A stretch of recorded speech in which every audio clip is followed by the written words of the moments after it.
The way work happens is changing, and courage belongs to the leaders willing to build what comes next.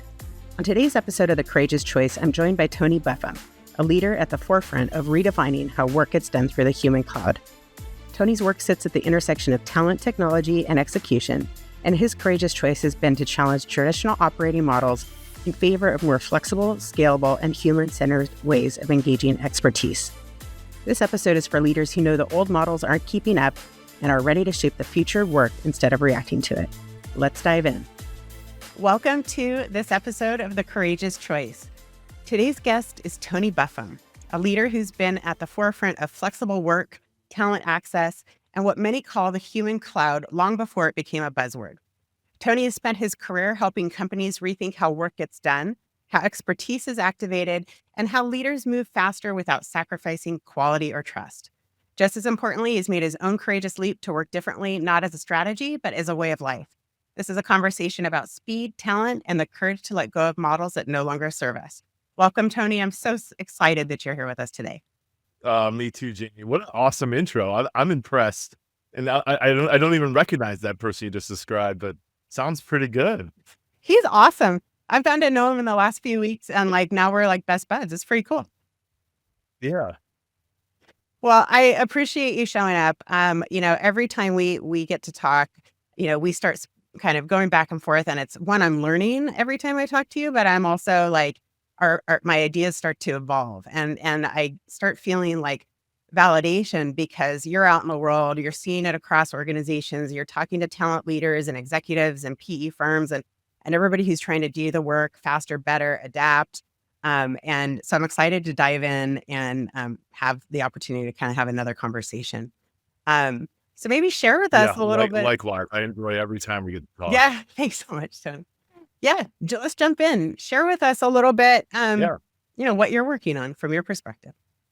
Yeah, Human Cloud I've been a part of for now over a year, but I've known Matt, co-founder of Human Cloud, for quite a long time.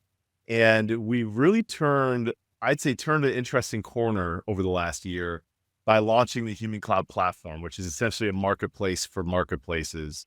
We've always had a media side of our business, which you've experienced in our podcast. We host dinner events to share thought leadership and get buyers in front of vendors and promote, this partnership in workforce planning in a new way, and talent access, of course. But this for us is really exciting because we want to make it easier, faster, simpler, just to find the right marketplace or marketplaces for companies, businesses to work with. So that's what we endeavor to do. We're really excited about how it's evolved so quickly just in the last about 6 months. What's I think unique about kind of you and I, right, is we're doing this in this space, trying to bring organization kind of and standards to the gig economy and make access clearer so people can get the right talent. But we both come from doing the work in-house, right, as leaders. And I know everybody on the East Coast knows you, but maybe on the West Coast, they don't know you as much. So share a little bit about your background just to get some perspective so people know kind of where you're coming from the work to the work. Yeah. Well, I mean, especially where you are on the West Coast, you could confuse me with my twin brother who also lives in San Diego. I've been looking for him. If you're walking around and think you see Tony, might not be.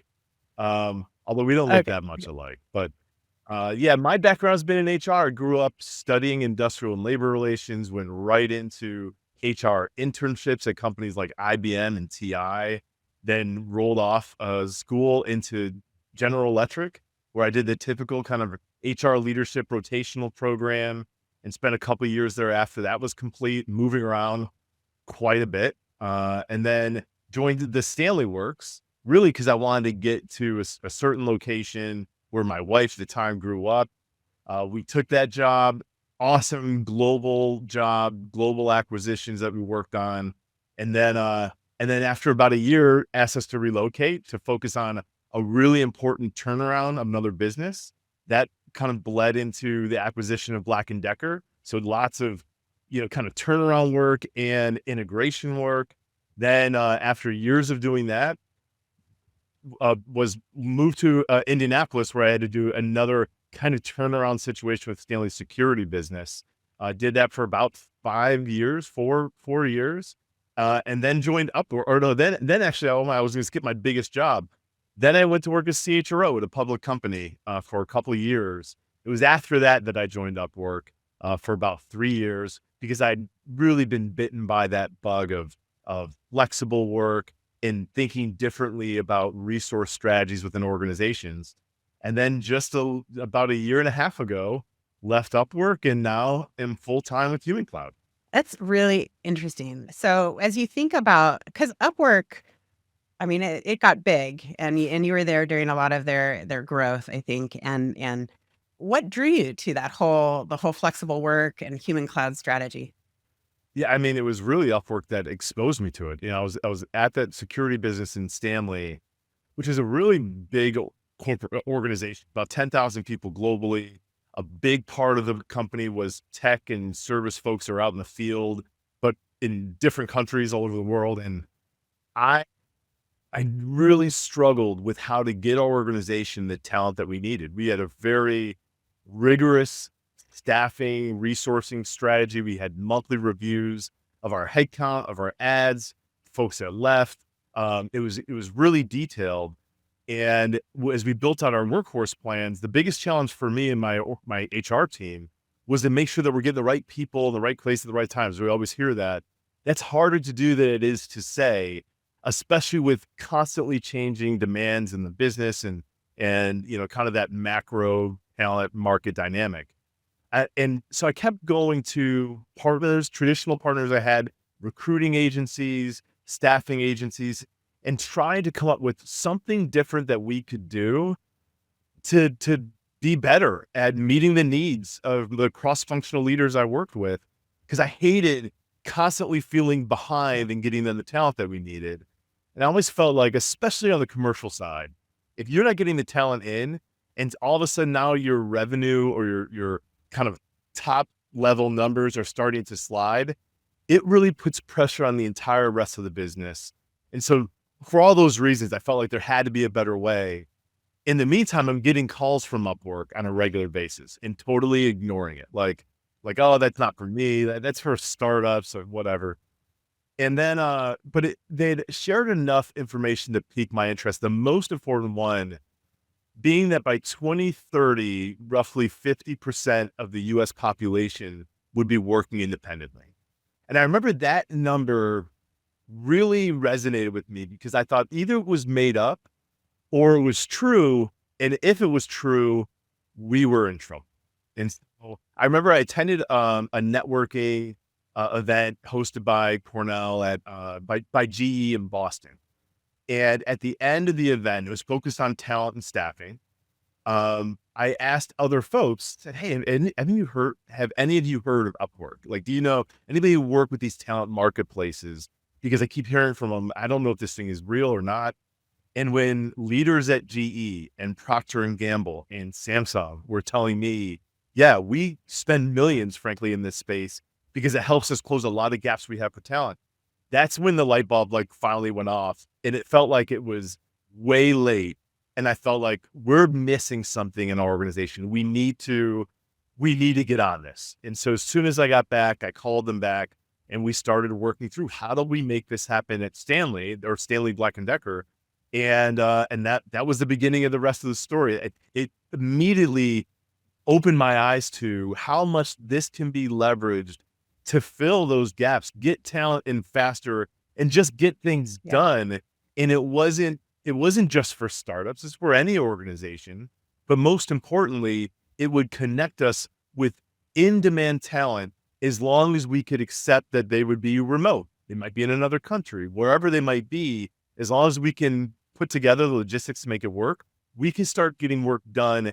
And very often we were finding the talent and getting them deployed literally within 1 or 2 days. So that's when that really started taking off is when I started feeling like we're onto something. And I was so excited to champion it at our company. That's huge. I think that's, this conversation between kind of the supply and demand, right? That change in that's what's different, I guess. Like there's always been consultants, and you and I have already had the conversation about what does that mean? And there's a bunch of assumptions around consultants, but now with people really choosing to work differently, that how do you solve the capability, in an organization in a timely fashion to move as fast as you can? The options have just changed. And I don't know that everyone really understands it yet. I mean, as you're talking to talent leaders, do you think it sounds like, I mean, you were already part of some who were getting it and incorporating it, and we definitely see that too. But I think some of the smaller mid-sized companies maybe that just don't have access to as many of the tools yet are and their leaders, the kind of default to the head count, like let's place a job. And I mean, how are you seeing that progress in the whole supply demand thing?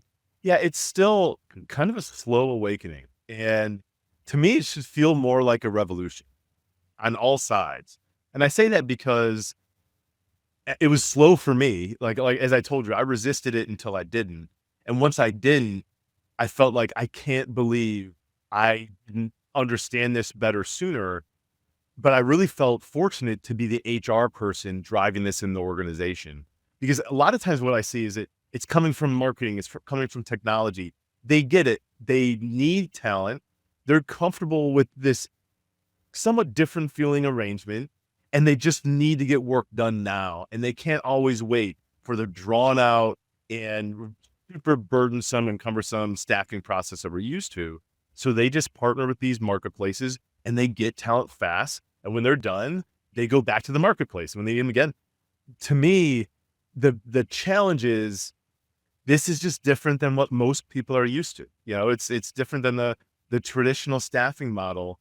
And whenever I talk to organizations, small or huge, they had the same hesitations. They're worried that if someone's a freelancer or independent worker, that they're not really that skilled, or they can't get a real job. So they're doing this as like a Oh, side hustle until they yeah, do, or they have to worry about security, or all these things that frankly exist in similar ways with full-time right. staffing, but we tell ourselves myths that they don't exist.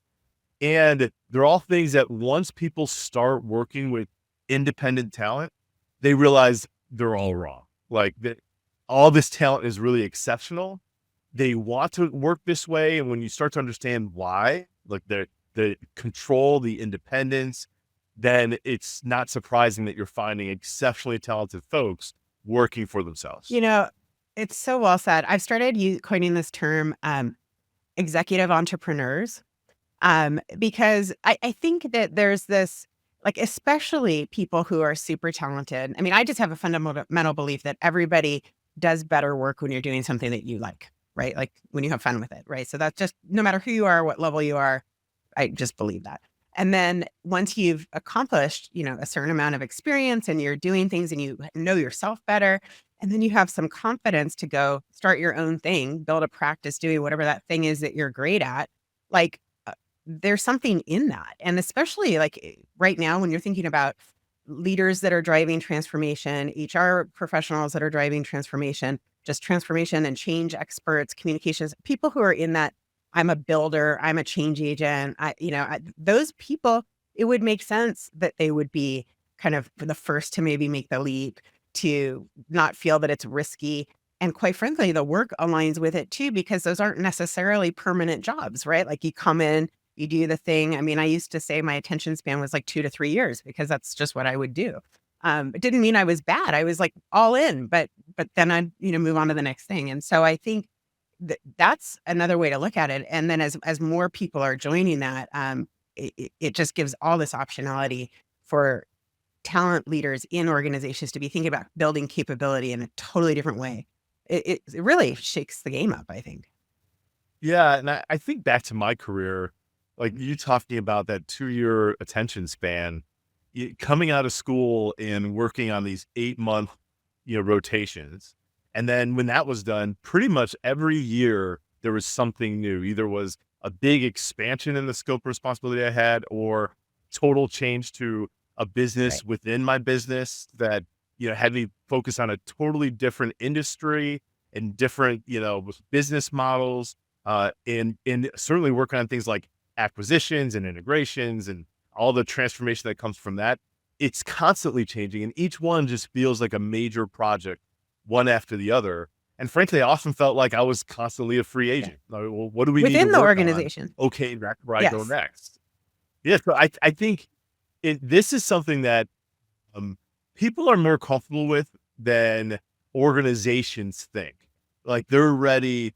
The majority of folks, more than 50% of students already choose to work independently over traditional full-time jobs. And I think that's very indicative of what the rest of the talent pool looks like. If they can, they do, or at least they want to. And if they're not doing it now, they will. And we'll see that stat that I referenced earlier come to life, I think, in short order, because so many people are choosing this as the way they prefer to work.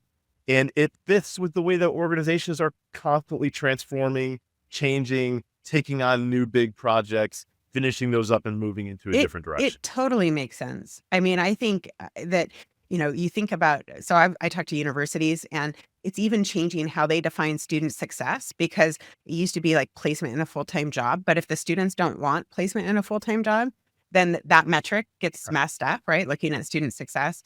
Um, and I think, this is a courageous choice, right? Like the fear associated or that used to be associated with, um, you know, companies used to be perceived as that stable, right? I want to, I'm going to be safe working in a organization. And, with all the changes, I don't think that certainly the people that are coming into the workforce, they don't look at companies and go, oh, you're going to provide security for me and my family until I turn 60. Like that's not what they're thinking, right? Yeah, that's something I used to talk about when I present for Upwork all the time. Apologies for my excited dog barking at the That's Amazon very delivery guy. exciting. Yeah. But it's such a contrast from my dad. I like to use him as an example, graduating, going to work for Xerox for his entire career and retiring with a pension. And I always joke, I'd have to explain what a pension is because those have gone the way of the dodo Right. for pretty much all non-government employees. And that kind of paternalistic relationship that companies had with their talent has completely disappeared. And frankly, you can look also at companies like Xerox and Kodak that as they shrunk, had these massive layoffs and really disrupted the entire city. And we see that still happen over and over. And we've kind of gotten used to it or almost numb to hearing about tens of thousands of employees getting laid off at a time. And it's just become the rhythm of work, especially with public companies. We often see it right before earnings. They're trying to tell a narrative, a story to buoy their stock price. And it's just how they become accustomed to operating. So I think anybody that's come through and seen that experience over the last several decades has acknowledged that the relationship you have with an organization isn't so much about this kind of endless loyalty. It's more about the job you have at that time. And then frankly, adding technology like the LinkedIn's and your resume is posted 24/7. You can go anywhere. It's so much more frictionless to leave a job and start another one. Add remote work. Really, like I'm in the same office every day, no matter who I work with.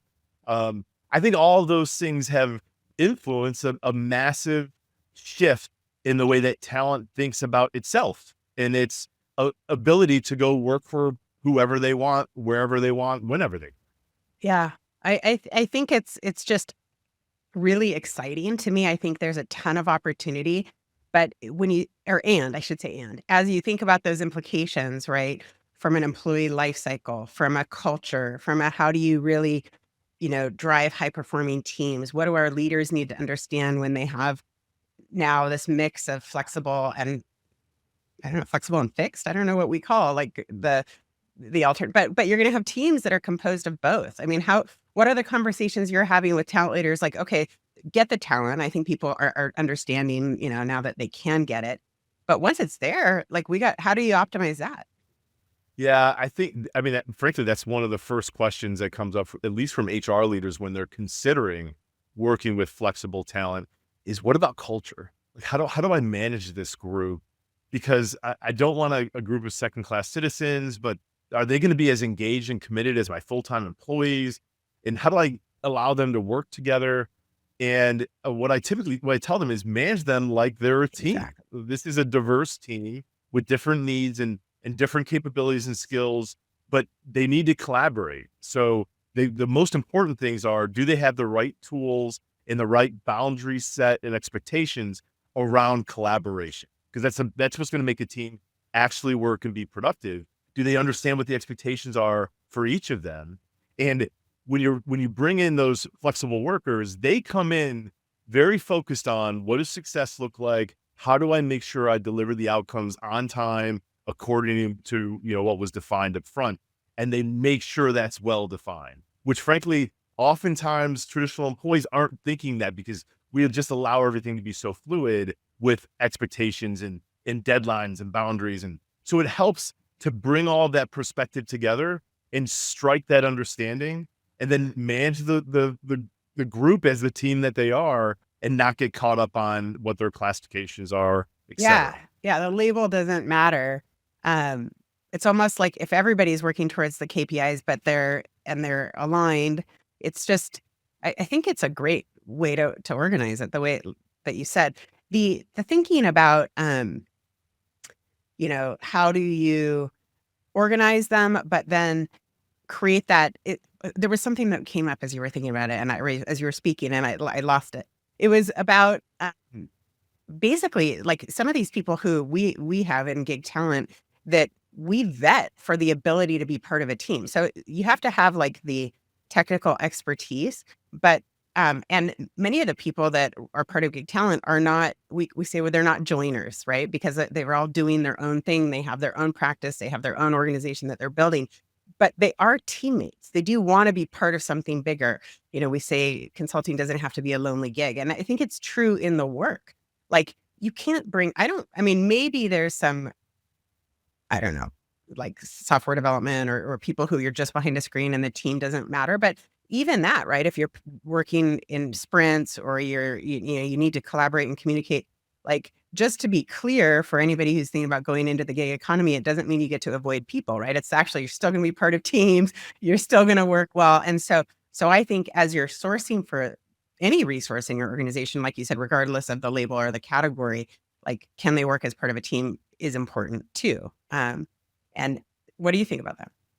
Yeah, absolutely. Well, I think folks that are changing are working with multiple different clients, and they're working on different projects, whether it's for 3 months or 3 years, they really get accustomed to how they can hit the ground running, make those connections with the team so that they can be effective collaborators and do that quickly. I think back to me, that was part of the benefit, even when I was on that rotational program earlier in my career, because you're going to be somewhere for 8 months. You want to make an impact that you can be proud of, that people are going to think you did a good job, and you're going to leave something behind, but you have a short amount of time to get that done. You really focus on what's going to allow me to make the right connections, really bond with the folks I'm working with, and make sure I understand what I need to do to make an impact quickly, because you don't have time to just linger around and let it come to you. You've got to go out and get after it. And I think that's exactly how folks that are working as contractors or independents with a full-time team, they're focused on the same things because they want to make sure that they form those important connections, they establish those expectations, and they can get to work quickly, so they can deliver an impact as quickly as possible. Yeah, that's really, really exciting. When you are talking to like PE firms, because I know you do some work there too, how are they thinking about it? I Yeah. mean, I know they bring in teams. Obviously, they might have turnarounds. They've got integrations. My pedestal is about how like the culture, leadership, and people side is where the synergies actually fail a lot of times. So how do those conversations go? Yeah, often I mostly dealt with human capital leaders or partners, or managing directors at PE firms. So they're looking across their entire portfolio, of companies. And oftentimes what they're most focused on is their C-suite. They're interested in staffing companies that they can work with, assessment companies, things that will help them find the right talent, get them in place so that they can move on to the next company that is in desperate need of some kind of C-suite change. But I always tell them, what happens after you get them into place? Like, they're also, just like I described, they're under the gun. There's 3 to 5 years they have to deliver value as part of this value creation plan. And if they don't have the team that they need, they're making changes that take a year or 2 years until they've got everybody they need. And they don't have that luxury of time. So I say, what do you do to make sure they have the resources they need to get to work quickly and start getting traction with their plans? and they're kind of left to their own devices. They got to go find their staff, and they offer resources. But oftentimes those resources aren't marketplaces like we're talking about. And that's where I think there's a big gap, because if they're making staff changes, then they need talent to fill the gap. If they're working on a transformation, they need to bring in expertise that's probably not in-house. Or if they're bringing in leaders, they might need a level below those leaders to help, receive the delegation and go after and get work done. There's all sorts of reasons why they'll likely need talent that they can bring in on a part-time or a fractional basis to make sure that they're delivering on these plans. And the best part is, at the PE firm level, just like they do with their executive talent, they can typically maintain that talent that works in one portfolio and moves on to a different project. They can now recommend them to work on another portfolio. So having their own human cloud of talent that they've curated through these different experiences allows them to get talent that they know is effective, that's really successful, and leverage them across their entire business. But best of all, is they're very focused still on cost and headcount management. They're only paying for what they need. Right. Like they need somebody for 6 or 9 months on a project or some kind of AI transformation. Then they're getting the expert in, they're using them, and they're moving on. And they're focusing their fixed headcount or traditional headcount on roles that need to be in place for the core foundation of the organization's business model for years. Yeah. And years. Like the way I talk about it is during that time, right, at post-acquisition or with new leadership, that's that time of lots of transformation. You're trying to bring the organization along. You're trying to operationalize the expected synergies, those kinds of things. So you probably need either more senior, more experienced people, or additional resources than you might need in your ongoing cost model, right? From a headcount perspective. So, but Yeah. you need to meet that investment. And so we do that. That's what gig talent, I mean, we've got the people who can come in and do that and be those extra bolsters or be that leader in the interim. And then what we'll see with Amplify, our executive search, is we'll have an interim there. We'll help them hire the ongoing person so that you kind of get to that more stable, state. And then you transition to your ongoing leader that is at the right experience level, cost level, everything else that you need going forward. But you don't skip a beat, right? And so I think that Yeah. it just makes sense. You might, it's like in an organization, no, you have a bandwidth issue. If you're trying to create some big change, you need to augment those internal teams with the right experience and talent. But that doesn't mean you're going to stay there, right? And so it's that ability to flex. I mean, you guys talk about flexible talent all the time, and I think that's just new. We're not used to thinking about it. Yeah, we're not, but we're of course firm believers that flexible is the future of work. Organizations, especially now, it really felt like, especially over the last few years, the macroeconomic dynamic is changing so fast. Part of that's driven by technology. Part of that's driven by rapidly changing and adapting policies to this kind of new world that we live in. I think all of these factors make it really hard to predict what a company is going to be able to do in the next year. And certainly new things are going to come up that they didn't expect. And their ability to adapt their organization to whatever this is, and technology is the best example because it's moving so fast, but being able to get in skill sets that they didn't have yesterday, they need today, but they don't know if they're going to need tomorrow. The unpredictability is what is driving the need for that agility, that flexibility. Yeah. And it's making organization structures just a lot more loose and fluid, because that's what's needed to respond. And if they're too stuck in a certain kind of model or structure, then I think they're really going to struggle to meet the demands of today. Yeah. I think about it we've both been there where they're like, I need this person. It's a unicorn. They're half this, half that. And it totally doesn't exist, right? But today, you can go get the whole, and at a fractional level or whatever, and solve that gap without trying to find someone who's maybe force fit into something, trying to solve those specific needs. Just because I don't know if everybody knows what human cloud is, and Gig Talent's really excited to be part of it. We love you and Matthew and all of that. But just if people are interested, how can they engage with human cloud? And you said that in the last 6 months you've gotten really clear. So maybe just expand a little bit there. Yeah. Human cloud endeavors to bring this flexible work future to companies, enterprises, and make it easier, faster than ever to do so. Because we know that it's lived experience for all of us on the team, and just as you described for yourself, that this is something that every company should do if they're not already doing, but it can be difficult to navigate all of the options, especially when I started in 2017, kind of going down this path. There was probably several dozen different companies that to choose from. And of course, I started working with the biggest one. But now there's literally hundreds and thousands of marketplaces all over the world. And the hardest thing when you're looking to partner with somebody new is how do you kind of boil that ocean of option?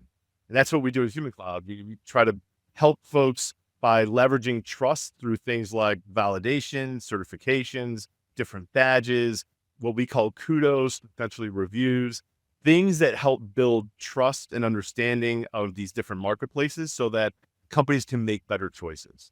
And the best way for them to engage is just go to app.humancloud.com and put in a search for something that you feel like, a skill set that you feel like you've needed, but you haven't been able to find, that it'll pull up the different marketplaces or other providers that you could work with, and you can start seeing what those options look like. I think it's nice to just kind of go shopping if you're curious and check it out. But if it's something where it sparks that curiosity and you want to dig further, you can now build your own account as a buyer, as a user of these marketplaces, and start saving different information about ones that you've checked out, different business cases you can request, start providing feedback, things that will make this a lot more of an interactive experience, but prepare you for making that decision as soon as you're ready. And to me, if we could help organizations, instead of taking months, if not years, to onboard a marketplace or marketplaces,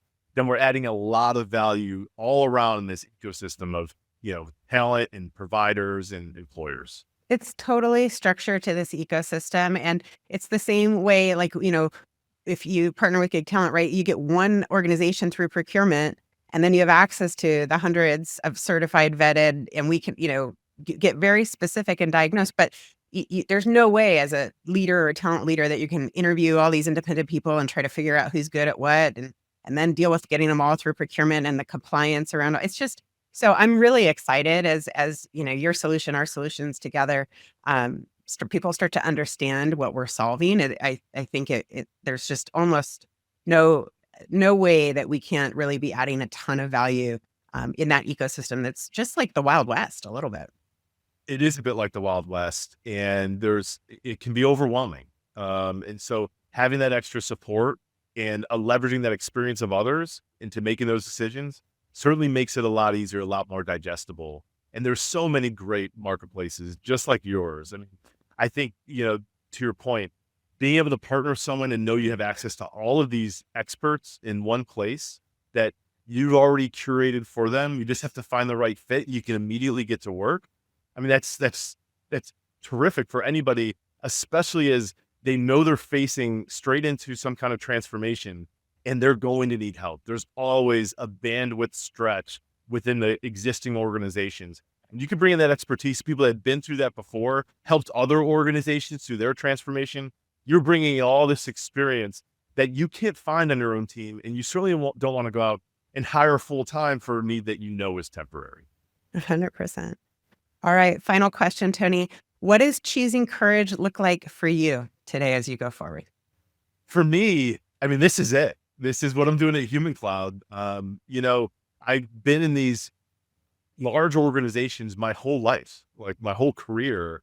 So it was kind of a leap to leave and then partner with Matt on Human Cloud.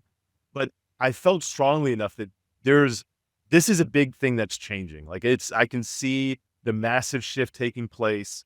I really want to be at the center of it. I want to be a part of not just joining one organization and helping to modernize their talent strategy, but be a catalyst for tons of organizations to do that.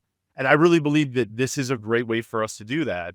And with that, it requires a lot of thought leadership. It requires a lot of education for folks that are in roles that I used to hold. And I really want to help them get to this point because I know the impact that they can have on their organization is huge. And I especially, more than anything, I really want to see HR be the ones that are championing, driving this change. Because if they're not leading it, I still believe it's going to happen, but it's going to happen to them, not with them. And they could be displaced. So I think now is a critical time for HR to learn more, embrace this, and drive this much needed change and help their organizations think differently about workforce planning, workforce management, and what makes up the resources they access on their team. Yeah. Yeah. It's like organizational capability overall between AI and the human capability, and then having that human lens, because at the end of the day, it's still a system made up of people and technologies and other things. And I think you're spot on that this is a really cool, powerful opportunity for HR leaders to lead. And if they don't, then somebody else will. But it's such an honor to be in this with you. I think what I think really, as you were talking, what resonated with us when we first met, it was like, we want to bring organization and simplification to what is changing that's big. And it is an ecosystem. And it's like for ourselves and for those people who, are in seats that we've sat in. And it's really just that trying to add value, but we see what's coming and it's exciting. And so I'm super grateful and excited to be on this journey with you. And thank you for being with us here today, Tony. I super appreciate it. No, absolutely my pleasure. I love what you're doing. I love what it brings to organizations. Super excited about this this executive piece. I think it's going to add a lot of value to organizations and help them through these massive transitions. So really excited to see what comes from that, and happy to talk with you, and hopefully you can do it a lot more in the future. Absolutely. We absolutely will. Thank you so much. And thanks for listening to us today. We'll talk to y'all soon. Leadership is shaped one courageous choice at a time. If this episode resonated, share it with someone who needs it, and follow the show to stay part of the conversation. To learn more about how we help leaders and organizations navigate what's next, visit Gig Talent. Welcome to the brave new world of work.